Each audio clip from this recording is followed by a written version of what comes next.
Hi,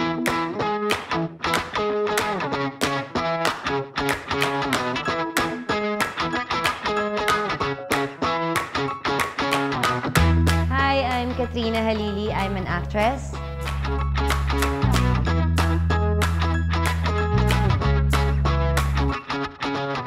Struggle talaga ako pagdating sa eyebrows ko. Nauubos yung oras ko kapag ginagawa ko yung eyebrows ko. Tapos hindi ko pa rin siya ma-perfect. Kaya every time na meron akong trabaho, nag-hire talaga ako ng makeup artist to do my makeup.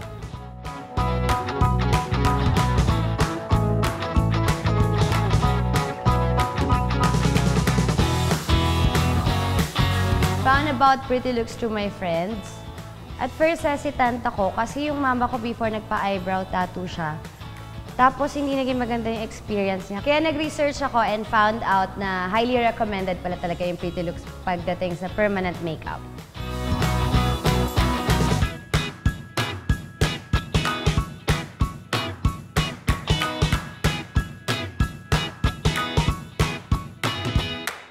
So, finally, I had my eyebrows done.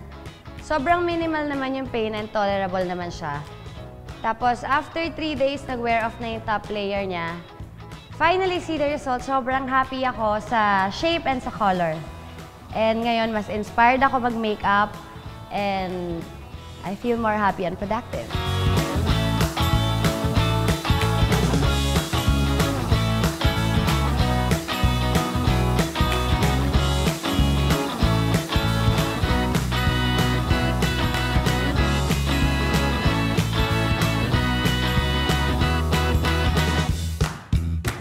When it comes to my eyebrows, I only trust the masters. I only trust Pretty Looks.